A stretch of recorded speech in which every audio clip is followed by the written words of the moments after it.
અમદાવાદવાસીઓને MCA મોટી ભેટ આપી એમસીએ ટેક્સ વ્યાજ માફી યોજના જાહેર કરી। જાન્યુઆરી 2026થી વ્યાજ માફી યોજના લાગુ થશે। 1થી 31 જાન્યુઆરી સુધી રહેણાંક ટેક્સમાં 85% વ્યાજ માફી થઈ જશે।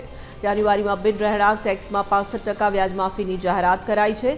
1 ફેબ્રુઆરીથી 28 ફેબ્રુઆરી રહેણાંક ટેક્સમાં 80% વ્યાજ માફી થશે। ફેબ્રુઆરીમાં બિન રહેણાંક ટેક્સમાં 60% વ્યાજ માફી તો 1 માર્ચથી 31 માર્ચ સુધી રહેણાંક ટેક્સમાં 75%, બિન રહેણાંક ટેક્સમાં 50% વ્યાજ માફી, ચાલી અને ઝૂંપડાવાળાને 100% વ્યાજ માફીનો લાભ મળશે।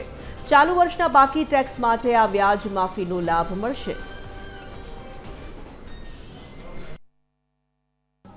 પહેલી જાન્યુઆરી થી લઈ અને 31મી જાન્યુઆરી સુધી રહેણાંક મિલકતો માટે 85% વ્યાજ માફી, બિન રહેણાંક મિલકતો માટે 65%। ફેબ્રુઆરી મહિનાની 1લી તારીખથી લઈ અને 28મી ફેબ્રુઆરી સુધી રહેણાંક ઉપર 80% અને બિન રહેણાંક મિલકત ઉપર 60%।